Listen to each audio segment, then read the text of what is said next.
Hey, what's up guys? Everything Apple Pro here. Welcome back to another Apple news segment. We've got a ton of leaks today, including iPhone 12, iPhone 13 stuff, which we're hearing about before the iPhone 12 is even out, but there's a lot from a new leaker and a ton of other Apple leaks.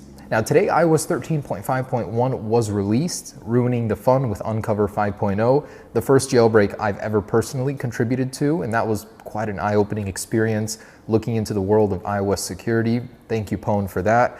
There will be more 0 days. Oh, and hey, Pwn, if things get a little too hard for you, I hear that there's a new segment that might need jailbreaking soon. Just amazing that jailbreaking is still happening in this day and age. iOS 13.5.5 Beta 1 followed shortly after, and this includes some hints at a new audio section coming to News Plus. Mac Rumors was able to discover some features and glyphs in iOS 13.5.5 that directly relate to audio support for Apple News Plus and depict the new AirPods Studio once again. Those are coming very soon. An exclusive from Max Weinbach, he's saying that the firmware has been finalized. They're ready to be flashed onto the production units, so that launch is happening imminently, likely at WWDC. Oh, and this is the last day for the 4 iPhone 11 Pro giveaway. Also regarding phone rebel cases, so we started shipping frosted. If you haven't gotten your tracking, you will this week or early next week, depending on your positioning in the order numbers. Crystal and Rebel will follow, start rolling out on June 8th.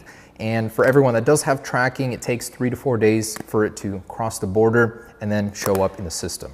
Also been working on some amazing gadgets. The strength that lock mount gives you, for accessories, it's amazing. I cannot wait for the ecosystem we build here. And back to the leaks. So Digitimes is reporting that Apple is working on an ambient light sensor that they want to include in a future version of AirPods. This would possibly enable heart rate monitoring or a blood oxygen saturation sensor in future versions of AirPods. It's something that we've known Apple has been working on for quite some time with patents, and we may finally see AirPods gain some health capabilities. And with WWDC just 3 weeks away, the verifier is reporting that all iPhones currently supported on iOS 13 will also support iOS 14. Amazing news, because the iPhone 6s and SE are still very capable devices. Happy to see them being supported for yet another year. And there's some info I'll be sharing from this new Twitter leaker, starting with this. He's saying that in either iPadOS 14 or 15, Apple will be adding multi-user support to iPadOS, saying that with this feature, iPadOS is moving ever closer to macOS. Okay, and the iPhone 13. So let's talk about the iPhone that comes after the iPhone that's not even released yet. I mean, nothing unusual here as Apple is working on iPhones years in advance. So Twitter leaker Fudge shared this concept image with us, telling us to take it with a grain of salt, but it's apparently what the new camera layout could look like on the upcoming iPhone 13 or 12s. John Prosser immediately shuts this down, saying this is completely untrue, saying that Apple would likely be keeping the same layout from the iPhone 12 on the iPhone 13. Prosser himself goes on to tease that he will be sharing some iPhone 13 details fairly soon. Not even surprised at this point. I mean, why not iPhone 14 details? This guy has completely spoiled the Apple Glass announcement. What next? Now that new Twitter leaker is telling us that Apple is looking to take the iPhone 13 in a new design direction with an all-new camera design. So there could be some merit to that leak. And Fudge goes on to detail the D6X, the iPhone 13 camera, the specs themselves, and it seems that not the iPhone 12, but the iPhone that comes after will be the huge leap in megapixels and all the other details that we've been hearing about. So the iPhone 12 will stay relatively unchanged. And Fudge goes on to detail the actual megapixel count and more details regarding the camera on the iPhone 13. He says that the wide-angle lens will now be 64 megapixels with 1x optical zoom and 6x digital. The telephoto lens will be 40 megapixels with 3 to 5 optical zoom and then 15 to 20 times digital zoom. And apparently the new lens, aside from the LiDAR sensor, will be a 64 megapixel anamorphic video-centric lens with a 2:1:1 ratio. And the ultra-wide lens would be a 40 megapixel shooter with reverse optical zoom, 0.25x, for an even bigger capture area from the same spot compared to the 11 Pro. And a LiDAR 4.0 sensor, no details given, but of course would be more capable than the outgoing model on the iPhone 12. And that Twitter leaker goes on to say that Apple will be adding mini LED technology to the iPhone 13 Pro and the Apple Watch Series 7 in 2021, along with the iPad Pro and MacBook Pro. So finally, mini LED is happening, just not this year. He also goes on to say that the iPhone 13 Pro will be all screen. So no notch not happening in 2020, happening in 2021 on the Pro models, supposedly. He goes on to say that Apple will be adding reverse wireless charging to the iPhone 13 in 2021. And you'll be able to charge iPhones, AirPods, or another iPhone on the back of the iPhone 13, and that Apple will be adding this feature to the palm rest on MacBook Pros. Also, another reminder by Fudge that we will never see USB-C on an iPhone. Apple will be going straight away to the smart connector in 2021. We got a quick glimpse of that in the earlier iPhone 12 prototypes, not happening this year, but happening next year. And this new leaker does confirm this, saying MagSafe will be available either on the side or the bottom of the iPhone 13 in 2021. Apple is skipping USB-C altogether and going straight to a portless future. And lastly, this leaker says that Apple might be ditching the iPhone number naming altogether, and the iPhone could just be iPhone Pro, starting with the iPhone 13. Okay, and moving on to iPhone 12 stuff, Mac Takara has once again shared CADs, 3D printed CADs of the iPhone 12 lineup. There's really nothing new here, not sure why they're sharing it again, but they do confirm that the SIM card tray has been relocated to the left side. This new Twitter leaker shares that the iPhone 12 base model will also come with an 18-watt fast charger. Currently, only the 11 Pros have this in box. And an iPhone 12 logic board has leaked, more akin to that of the iPhone 11 than of the 11 Pro. It's more of an L shape now.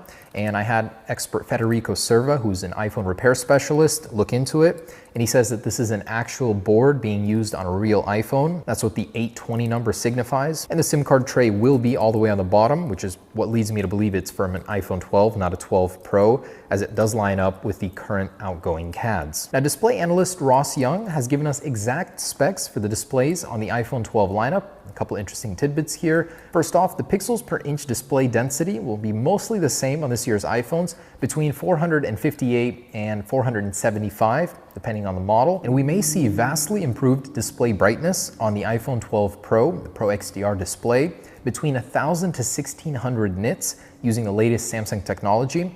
Now, this hasn't been calibrated properly on the Samsung end. They don't have the capability to do 1,600, but it will definitely be more than the 800 nits on the 11 Pro. And Ross Young does believe there will be a 6-week delay in production, so likely an October launch. And Ross Young also gathers that a 120 Hz display will be more likely released in 2021 when the LTPO technology is actually available on the iPhone. Again, it's still possible that it could happen on this year's iPhones as rumored. It'll switch between 60 to 120 Hz. It won't necessarily be fully variable where it goes from 1 to 120 like it would with an LTPO display. And Ming-Chi Kuo reports that this year's iPhones may be the first without wired earpods in the box. This will do two things for Apple. One, save on production costs, keeping the prices as low as we heard that they would be, and be more of an enticement for you to purchase AirPods in the future. There's also a new NFC specification, which Apple could use on this year's iPhone to enable reverse wireless charging. It only enables a 1-watt capability of this tech, but it's something at least. In any case, it will happen on the iPhone 13. And this year's iPhones may be the first to support the new Wi-Fi 6E standard. The E stands for extended, so it helps with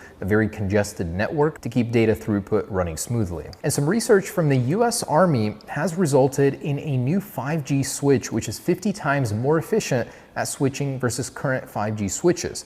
This would enable an insane difference in battery life on future iPhones or wherever this tech eventually ends up. I mean, it's optimistic to think it'll come to an iPhone, but it's great that this tech is out there. And John Prosser has reported that we're more likely to see an October event based on the way things are going, and then a launch later on in November for the iPhone 12s. And Digitimes is reporting that Apple is prioritizing production for the 6.1-inch iPhones first, as those likely will be the best sellers, with the Pro models following after. And Cohen Investment Bank is reporting that the iPhone 12 is more likely to launch in November based on the way things are going, and Apple is reportedly ordering 13% less iPhones based on the demand that they see. And Fudge is reporting that it's possible we'll be seeing an ARM MacBook sooner than we expected, with the new Twitter leaker chiming in saying it could happen this fall. And Twitter leaker Love to Dream is reporting that the micro LED Apple Watch Series 6, which we heard so much about, not happening likely, probably slated for 2021. So the same display on this year's Apple Watch. Jeff Pu is reporting that we'll be seeing a mini LED iPad Pro, iMac Pro, MacBook Pro rolling out in 2021.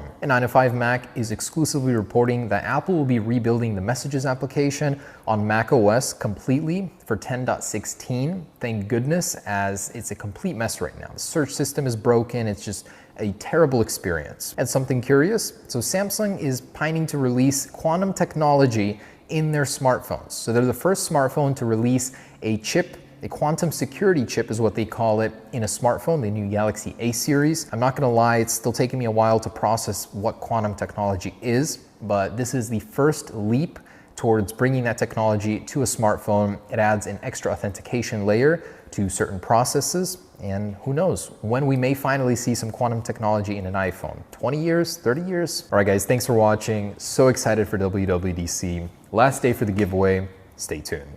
Peace.